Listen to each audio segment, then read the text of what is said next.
っほやっほ、イヤホン買ってるかい？ふぐみかんのイヤホンレビューの時間だよ。今回紹介するのは、PC や家の据え置き環境を便利にする一本、テンポテックのマーチさんだ。テンポテックといえば、このチャンネルでも紹介した、価格比で音質が素晴らしい、テンポテック V6 が有名なんだけど、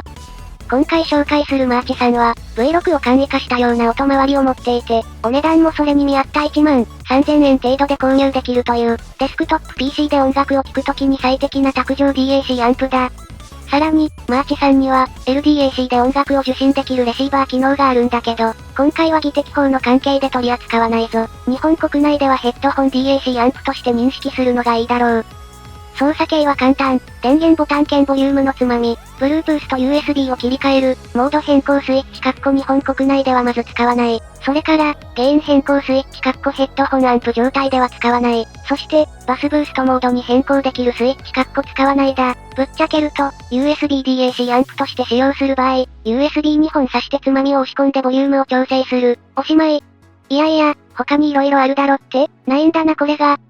というのも、ゲインボタンはヘッドホンアンプとしての利用時には変化がなかったし、バスブーストボタンは一見便利そうなんだけど、ボーカルまで妙に膨らんでしまうので使いづらい。標準状態で勝負するのがいいだろう。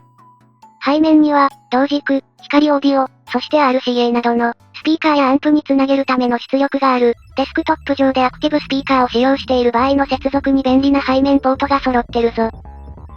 一つ注意しないといけないのが、本機が結構出力を食うためか、それとも、Bluetooth レシーバーと兼用だからか、本体への給電用ポートとデータ用ポートが分離していること。日本国内ではデスクトップ USB DAC として使うことになると思うんだけど、その場合、必ず電源ポートと USB データポートの2系統を接続しないといけない。これは USB ハブなんかで接続すると動作が不安定になるので、必ずハブを介さない接続か、もしくは USB 電源アダプタの利用が必要になるぞ。ほどほどの長さの USB ケーブルが2本付属するんだけど、まず長さが足りないので、あらかじめ長いケーブルを用意しておくことをお勧めするぞ。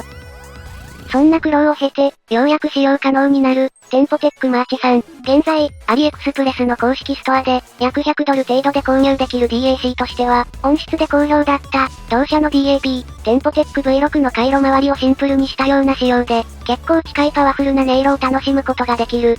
テンポテック V6 では、AK4493SEQ を2機、中間にそれぞれアンプが1機、さらに4機の OPA1688 を採用する、という、同価格帯の Android DAP よりも明らかに大規模な設計が用意されてたんだけど、マーチさんの回路周りは、これをシンプルにしたような、AK4493SEQ1 機に、左右それぞれ2機、合計4機の OPA1688 がぶら下がる形になっている。もちろん、それ以外にも回路設計の違いなんかはあるんだけど、かなりテンポテック V6 に近い音色で、過去の AK4490 や4497を採用している DAP の経験と比較しても、しっかり高音域が柔らかくならず、そして、中低音域の厚みにも長けた音質だ。接続可能なイヤホンは、3.5mm アンバランスと 4.4mm バランス。もちろん、アンプの並列台数の多い、バランス接続で効果を力強く発揮する。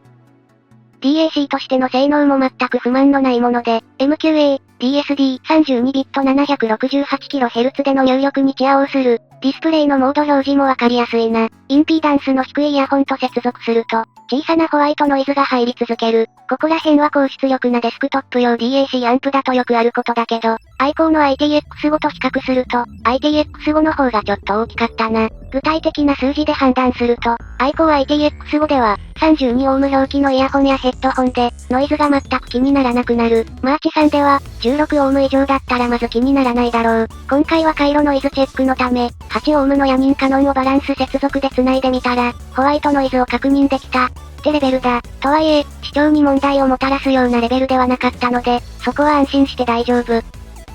で、その音色なんだけど、音で選ぶ価値のある1台だと思う。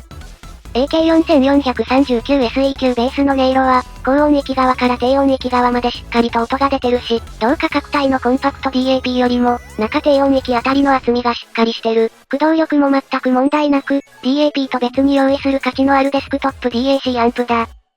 中低音域がしっかりしたヘッドホンアンプは、一部で空間が狭まる感じがする場合もあるんだけど、マーチさんは厚みと空間を両立していて、好評だったテンポテック V6 にかなり近い印象を受けたな。やっぱりあっちの方が回路設計が分厚いからか、解像感を保ちつつより厚みがあるんだけど、聞き比べてわかる程度、1万円台前半でお手頃にこの音色を聴けるようになるのは、やっぱり嬉しい。ちなみに、WASAPI モードでいくつかの音源を聞いた感じ、厚みの差はもう好みでどっちが良いか分かれそうな感じなので、どっちが優れている、と白黒つけるのは難しいな。小型のスティック DAC や Bluetooth アンプは出来が良くて、どこでも持ち運べつのが利点なんだけど、同価格のデスクトップ DAC と比べると、電源をジャブジャブ使って良いからなのか、それとも、アンプの差からか、やはり、外付けアンプなどを足さないと感じられない、ボーカル帯域の厚みや、響きの自然さなんかがある。デスクトップ DAC アンプは、音楽を聴く場所を制限する、という、一見 Bluetooth DAC アンプより不便な性質の代物なんだけど、なぜか音質は不便なものの方が良い、という、ポータブルオーディオの謎が、このアンプにも発生してるんだよな、というわけで、デスクトップで聞くとき、おすすめ度は高い、テンポテック V6 を USB で DAC モードにして繋げばいいのではと思うかもしれないけど、遅延が発生したりして、やっぱり専用の USB DAC と同じ感覚では使えないからな。それから、多分気になる人には気になるポイントとして、電源を接続している間、ディスプレイのバックライトが点灯しっぱなしになる。電源は根本から立ってあげよう。そういうところの取り回しは結構適当なのがテンポテックっぽさでもあるな。というわけでまとめると、テンポテック V6 の DAC 周りをシンプルにしたようなサウンドを提供できる、デスクトップ DAC、それがテンポテックマーチ3だ。シングル DAC、クワッドアンプ構成の回路周りに魅力を感じたら、挑戦の価値がある一台だぞ。といったところで今回はここまで。